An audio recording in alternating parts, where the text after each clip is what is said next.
കൊല്ലം ചെമ്മാമുക്കിൽ യുവതിയെ തീ കൊളുത്തി കൊന്ന സംഭവത്തിൽ പ്രതി പത്മരാജന്റെ അറസ്റ്റ് രേഖപ്പെടുത്തിയിട്ടുണ്ട്. അനിലയും പത്മരാജനും തമ്മിൽ നിലനിന്നിരുന്ന കുടുംബ തർക്കമാണ് കൊലപാതകത്തിലേക്ക് നയിച്ചതെന്നാണ് പോലീസിന്റെ നിഗമനം.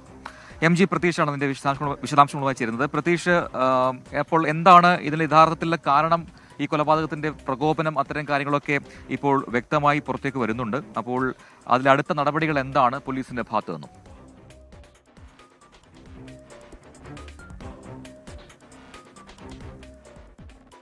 പ്രജിൻ, ക്രിസ്റ്റീന, കൊല്ലം നഗരത്തെ അക്ഷരാർത്ഥത്തിൽ നടുക്കിക്കൊണ്ടാണ് ഇന്നലെ രാത്രി ഇത്തരത്തിലൊരു കൊലപാതകം ഉണ്ടാകുന്നത്. അതും കാറിൽ പിന്തുടർന്ന് വന്ന തീ കൊളുത്തി കൊല്ലുക എന്നുള്ള അത്രത്തോളം ക്രൂരമായ ഒരു കൃത്യമാണ് ഇന്നലെ കൊല്ലം നഗരത്തോട് ചേർന്നുള്ള ചെമ്മാമുക്കിൽ നടന്നിട്ടുള്ളത്. ഞാനിപ്പോൾ നിൽക്കുന്നത് ഇന്നലെ അപകടം നടന്ന ആ സ്പോട്ടിലാണ്. 2 വാഹനങ്ങളും ഇപ്പോഴും ഇവിടെ തന്നെയുണ്ട്. നമുക്ക് ഈ ദൃശ്യങ്ങളിൽ കാണുന്ന ഓൾട്ടോ കാറിൽ സഞ്ചരിക്കവെയാണ് ഈ കൊല്ലം തഴുത്തല സ്വദേശിയ അനിലയെ ഭർത്താവ് പത്മരാജൻ ഈ വണ്ടി കൊണ്ട് തടഞ്ഞു നിർത്തുകയും ഈ പെട്രോൾ ഒഴിച്ച് കത്തിക്കുകയും ചെയ്തത്.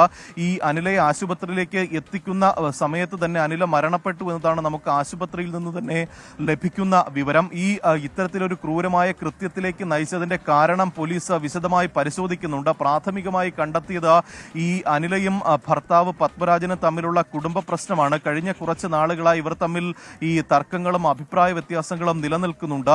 ഇതാണ് ഈ ഒരു ക്രൂരമായ കൊലപാതകത്തിലേക്ക് നയിച്ചത് എന്നുള്ള പ്രാഥമിക നിഗമനമാണ് നിലവിൽ പോലീസിനുള്ളത്. ഈ കൃത്യം നടത്തിയ ഉടൻ തന്നെ പ്രതിയെ പിടികൂടാനായി എന്നതും ഏറ്റവും പ്രധാനപ്പെട്ട കാര്യമാണ്. നിലവിൽ കൊല്ലം ഈസ്റ്റ് പോലീസ് സ്റ്റേഷന്റെ പരിധിയിലാണ് ഇത്തരത്തിലൊരു ക്രൈം നടന്നിട്ടുള്ളത്. ഈ പ്രതിയെ ഇന്നലെ വിശദമായി പോലീസ് ചോദ്യം ചെയ്തിട്ടുണ്ട്. ഈ ചോദ്യം ചെയ്യലിലും കുടുംബ പ്രശ്നമാണ് പ്രധാനമായും പ്രതി നൽകിയിരിക്കുന്ന മൊഴി. ഈ വാഹനത്തിൽ ഓൾട്ടോ കാറിൽ ഈ മരിച്ച അനിലയ്ക്കൊപ്പം അനില ജോലി ചെയ്തിരുന്ന ബേക്കറിയിലെ ഒരു ജീവനക്കാരനും ഉണ്ടായിരുന്നു. ഈ അനിലയെയും അനിലയുടെ സുഹൃത്തിനെയും ലക്ഷ്യമിട്ടാണ് ഇത്തരത്തിലൊരു കൊലപാതകം പ്രതി ആസൂത്രണം ചെയ്തത് എന്നതാണ് നിലവിൽ പോലീസ് നൽകുന്ന വിവരം.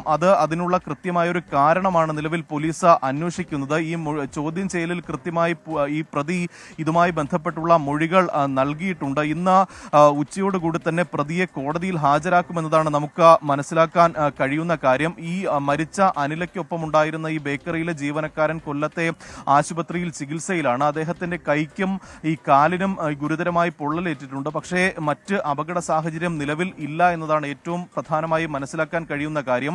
ഈ കൊല്ലം കടപ്പാക്കട ഭാഗത്ത് നിന്ന് ഈ SN കോളേജ് ഭാഗത്തേക്ക് പോകുന്ന സമയത്താണ് ഇത്തരത്തിലൊരു അപകടം ഉണ്ടാകുന്നത്. കാരണം എനിക്ക് പുറകിൽ കാണുന്ന ഈ ഭാഗത്ത് വെച്ച് ഈ ഓൾട്ടോ കാർ മുന്നിലൂടെ പോവുകയും പിന്നീട് ഇതിനെ പിന്തുടർന്ന് എത്തിയ ഈ ഒമിനി വാൻ തടഞ്ഞു നിർത്തിയാണ് ഈ പ്രതി പുറത്തിറങ്ങുകയും ഇവർ തമ്മിൽ അഭിപ്രായ വ്യത്യാസങ്ങൾ റോഡിൽ വെച്ച് ഉണ്ടാവുന്നത്. തുടർന്ന് ഈ കയ്യിൽ കരുതിയിരുന്ന പെട്രോൾ ഒഴിച്ച് കത്തിക്കുകയായിരുന്നു. ഈ പെട്രോൾ തന്നെയാണോ ഈ പ്രതി ഈ കൊലപാതകത്തിന് ഉപയോഗിച്ചത് എന്നതിൽ കൂടുതൽ സ്ഥിരീകരണം വരാനുണ്ട്. എന്തായാലും ഈ 2 കാറുകളും ഈ പൂർണ്ണമായും കത്തി നശിച്ചിട്ടുണ്ട്.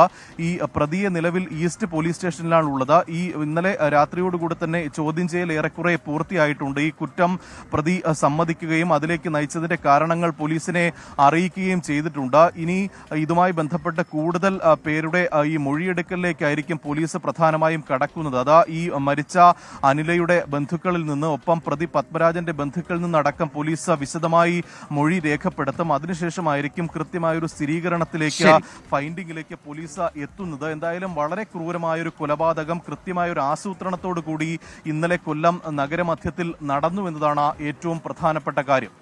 പ്രജിൻ, ക്രിസ്റ്റീന.